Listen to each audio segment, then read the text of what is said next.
Good morning and welcome. We will get this meeting started. My name is Mary Gugliuzza. I'm the Media Relations and Communications Coordinator for Fort Worth Water. I just want to make a statement to those in the room who may have to respond to questions later. The mics at your places are working, but you need to press the button to turn it on. If that becomes, it's the only button that's there on it's kind of a long oval. Yes. So if you have to respond, you'll have to do that later. And if anyone in the audience here has a question, I have a mic we can bring to you so you can ask it so everyone listening remotely will be able to hear it. We are recording this meeting and it will be posted to the website once we're complete. Within the next couple of days, it should be up there. So we're going to do some introductions. We'll give an overview of the project and the project area. We'll deal with some frequently asked questions, and we're going to talk a little bit about the timeline of the project. So let's start with who's in the project team. The project manager is Dina Johnson. The inspector on this project is Fabian Diaz Aguinaga. Aguinaga? Am I close? Probably not, but the contractor is Circle C Construction, and Keegan Yonkers is the supervisor for this project. I don't know exactly what your title is, Keegan. The engineering design consultant, Friesen Nichols, we have Amanda Johnson here with us. So this project is about replacing existing water mains in an area that runs basically from Lancaster on the south up to the northeast corner would be Burnett Street and 2nd Street. It's not all the water mains, it's just specific mains, and we'll talk about which streets are involved in just a moment. Fournier is basically the western boundary of this project, West 2nd on the north, Burnett on the east, and then Lancaster at the south. There's also a segment of sewer line in Summit Avenue that's being replaced, but for the most part, this project is about replacing old cast iron water mains. Some key locations that are going to be impacted include First Presbyterian Church, First United Methodist Church, Trinity Terrace, the Masonic Temple, and then there's numerous buildings, office buildings, and some apartments along the construction route. It is in Council District 9 and will impact the Fort Worth Downtown Alliance. So why are we doing this project? So it's part of an initiative that we've had in place for several years to replace cast iron pipe. But you may recall that in August of 2023, we had a major cast iron water main break at the corner of West Lancaster and Collier Street. That's one of the those photos you're seeing on this slide are from that event. And so most of the cast iron pipe we have in the city is small diameter, but we do have some large size pipe that are our transmission mains that are very old, some of them probably near a century in age. And so with this break, it kind of became a priority to move up some replacement of the large diameter lines. And that's where this project falls. These are the streets we're going to be impacting. Florence Street from West Lancaster to West 13th. West 13th Street from the west side of Henderson Street to Florence Street. Lancaster Avenue from Florence Street to Summit. Collier from West Lancaster up to West 10th. Summit from West Lancaster to West 5th. And then there is an easement that also cuts across the parking lot of First Presbyterian Church where we will be doing work. We also have work on West 10th between Fournier and Summit, and on West 5th between Summit and Henderson, on Henderson between West 5th and West 2nd, and on West 2nd between Henderson and Burnett. The timeline, this project is extensive and is broken into 12 phases for construction. And it is anticipated to take about 2 years to complete this project. Construction will start on Monday, March 3rd. And the construction will begin on Florence Street at the southeastern part of the project. The construction will be paused for about a 7-week period in 2026 while the World Cup is going on in the Dallas-Fort Worth area. So all streets will be open during that time. You can get more information on this project in the future by going to the website. If you type in this project number 105064 into the search bar at fortworthtexas.gov, you'll be able to get to the downtown water and sewer replacements. It will pop up. Also, at the bottom of this page, you can subscribe. If you call up the fortworthtexas.gov website, in the search bar at the home page, if you will type in the project number, which is 105064, it will pop up. You can click on it, and this is what the project page looks like. So this is the web page for this project. And we will keep this webpage updated regularly with information. There is a drop-down bar. There are 3 drop-downs here. The project news section will give you what each phase is of this construction project. The construction will not entirely happen in the order of the numbered phases. For the most part, it will, but there are some exceptions to that. But this is where you can find that information. Under the project construction schedule and street closures, we will update this regularly with where we are, because weather could cause delays, and there are other things. So we will keep this up to date as to where we are, hopefully updating it at least twice a month with where we are with the construction activity that's going on and the road closures that are in place. The existing schedule goes out to about the end of June for some components. Doesn't really have all the components even between here and there, but because those can change between now and then, but gives you a general idea of the work that will be done. And in this related information area is where you'll find the video of this meeting later.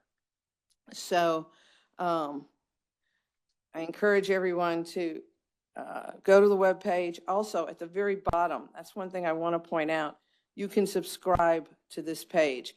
And so anytime an update is made to the page, you will get a notice that something has changed on this page. And now let's go back to the presentation.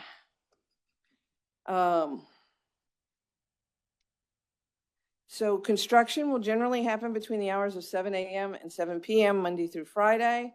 And if requested by the contractor, it could occur on Saturdays between either 9 and 4 or 9 and 5 p.m. That's not anticipated at this time, but if that request is made, we will put that information on the website so the public can see. There's also lane and road closures that are going to be part of this project. Unfortunately, we realize this is going to make traffic not fun for a while for a lot of areas, but the work is definitely very necessary. So there are a couple of ways. Again, the information will be on the webpage for this project, but the city also has a page called fortworthtexas.gov/projects/closures, where you can actually, by council district, find all of the road closures that are listed for the city. This is Council District 9 for this project. Since this is primarily businesses, you may not realize what council district you're in, but it is Council District 9. We will always have, while we will be disruptive to business, unfortunately, during this construction, the contractor will ensure that there's always at least one access point to the parking areas or driveways for all the businesses. And you can contact the project manager, Dina Johnson, or the inspector if you have any issues. And again, their information is in this presentation earlier, but and I'll show it later, but it's also going to be on the website. And because of the length of this project and the way that not all businesses are going to be impacted at the same time for this project, some of these are also office buildings or residential care type facilities. We are willing, as we get close to impacting that area, we will be reaching out to businesses if they would like to host on their site a meeting for people where we can come and talk about what the impacts are going to be for their particular location. We are willing to do that. We've also willing to do some signs that businesses could put up in advance. The sign will obviously change. The initial one I have the date of March 3rd because that's going to be where we're starting. But we can alter these signs and get them laminated. Like this is an example of what that looks like, and offer these to businesses that may want to post them for customers or clients who may be coming to their locations. Now we'll cover some questions we frequently get asked. So the contractor will put out some advance notices because these are businesses. Door hangers aren't really feasible. So we will be going by and leaving them with someone at the location or slipping them under a door if it's locked at the time. But we will get notices 7 days, and then the first one will say construction's coming in 7 days. The second one starts tomorrow. Again, we're going to be keeping information up on the website as well. So that's another reference point. And we will be, as we move through the project, reaching out in advance to some individual businesses before we ever get to the 7-day point to let you know things are coming. Some locations will be put on temporary service lines. So that involves a transfer from the existing main line to a temporary line that runs along the curb in the street. The switchovers are done during the day, and there will be a temporary outage while the switchover is done of approximately 30 minutes per business. And that's going to happen when we switch you from the current main to the temporary line, and then when we switch you back from the temporary line to the new water main. But you will be notified when this will be occurring. So when you're on a temporary line, the water meter is pulled. So billing is based on historical usage. So want you to be aware of that, but there's also a couple of other quirks with being on a temporary line that have to do with the weather.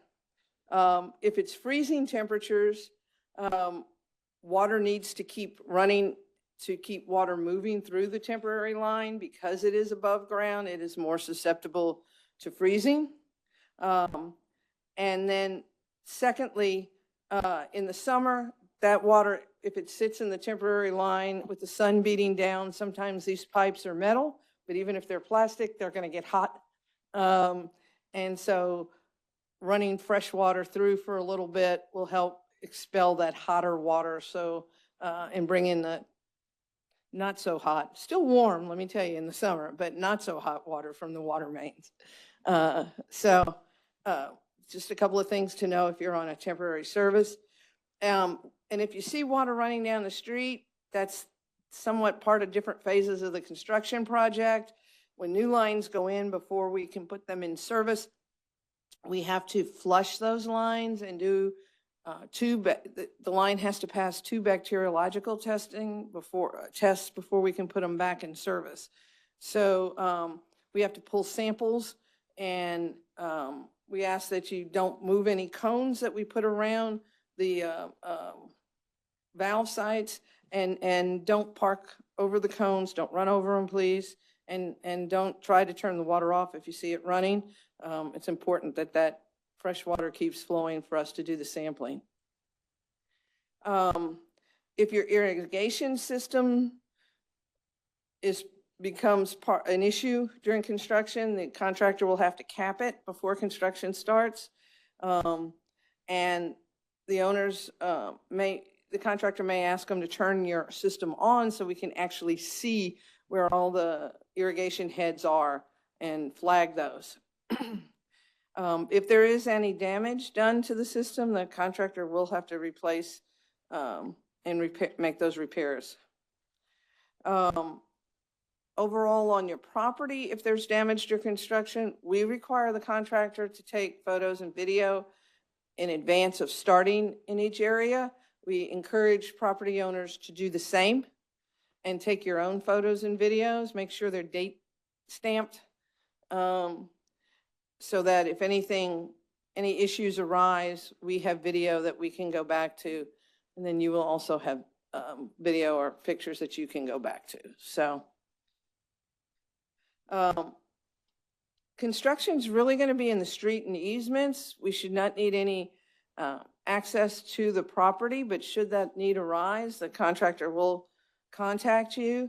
And your sewer service will not be disrupted during this project, even if you're on Summit on the section where we're replacing sewer. That is not an issue. Sewer service will always be in place. If you have any emergencies to report or non-emergencies, the phone number for our water customer service and overnight calls or day or night, 817-392-4477. Select option 1 if it's an emergency, such as a main break or a backup, sewer backup.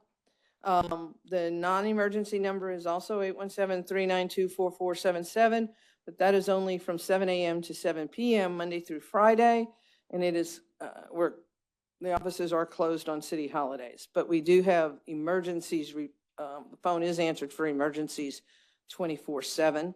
You can also report things using the My Fort Worth app, which you can download from the App Store or Google Play. And that actually creates a way for us to automatically generate a work order in our system. So that's an excellent way to report sewer overflows, leaks, main breaks, if there's a missing or broken meter lid, if you think someone's stealing water, if you see watering violations. We do have outdoor watering rules that are in place 24/7. If for some reason you don't have water service, or you have a pressure issue or a sewer concern, you can do all those things on the app. And that is all I have. I do want to go back to the website one more time, because there's one thing I did want to show on the site, and that is under related information. There are 2 maps to show the construction phases in case you're wondering the sequencing order. So phase 1 here, which is shown in red, is where we will be starting, and then moving to phase 2, but then moving back to phase 1. So there's some small diameter and large diameter mains in some portions of this project. We're having to abandon a couple of existing water mains through this project because they run under buildings. So we're moving them out into the right of way. And so in some cases, we're having to construct a whole new water line in a location that doesn't exist. A great deal of the project is also going into the same trench of the existing water line. So that will also, by the way, create some timing issues on how we can move forward with the project, especially paying close attention for us during peak demand times of summer. And can we afford for this line to be out of service to meet demands? So that's another reason this project has a long time frame to go with it. So you can look at all of this again on the website and see this is the first several phases of the project.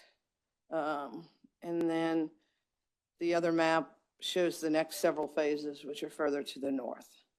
And with that, we will be glad to take any questions, either online if we have any. Hi, Melissa Conor from downtown Fort Worth, Inc. Just curious, do the phases correlate to a time frame roughly? So if an owner or property owner or adjacent business can look at phase one and say, oh, that's potentially from September to December or whatever.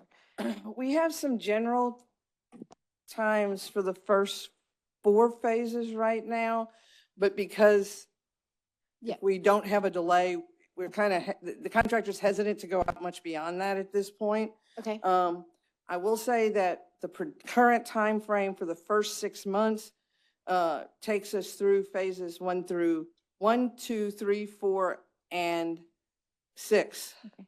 Is that on the website? So someone I can kind of get a believe sense so. if they need to. I will check, communicate? and if not, we will, Okay. I'll use that. I'm not sure if I phrased it in terms of phrases. There is information that shows projected timelines, not necessarily by the phase, but by the streets, Yeah. and when we expect to be doing work in certain areas. Okay. And then that would be helpful for me anyways, if you have the map that correlates to, even if it's going to change, I know it will. And then the other question is, how far outside of the work that you're doing are businesses or adjacent property owners affected? So it's really just those immediately adjacent. I'm going to defer that to someone on the project team. And if you're going to answer it, please remember to turn on your mic. It'll be close to the area we're working and excavating. The only exterior would be during shutouts, depending on where valves are located and how far back we have to go to get a water shutout. Okay. We thank you all. Feel free to reach out via email or via phone calls if you have questions about this project.